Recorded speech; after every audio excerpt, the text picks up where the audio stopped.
home of Simon was packed with people. Jesus sat against the west wall, facing the crowd, and recounted one of his favorite stories about God's love.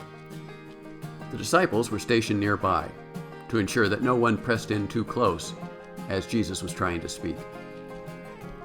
People heard the noise first, the stage whispers from above the ceiling, the footsteps along the support beams overhead. Then clumps of straw started falling to the ground, and an opening suddenly appeared in the roof. A muffled word of instruction came from one of the men above, and then Reuben began to descend, lowered on a mat by 4 friends. The townsfolk who had gathered to listen to Jesus speak looked on in amazement at the spectacle.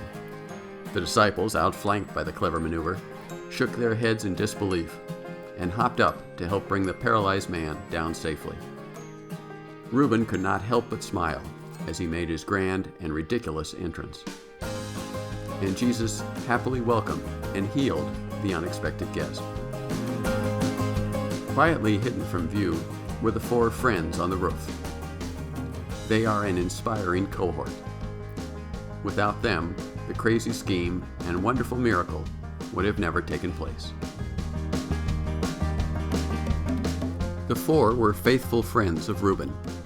Perhaps they had known him before he was beset by a debilitating illness.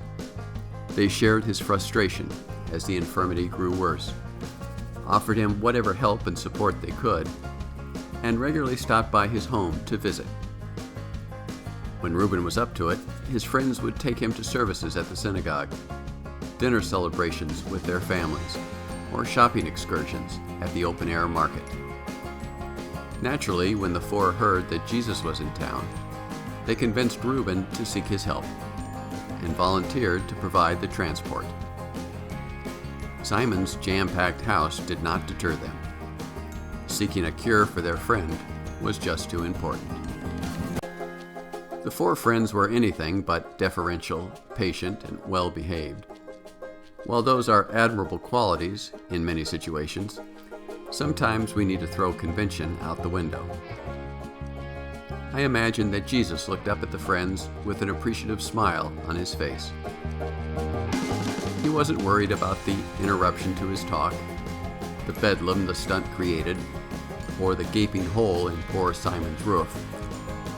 Instead, Jesus was grateful and appreciative of the 4 men's fond affection for their friend and their bold confidence in God.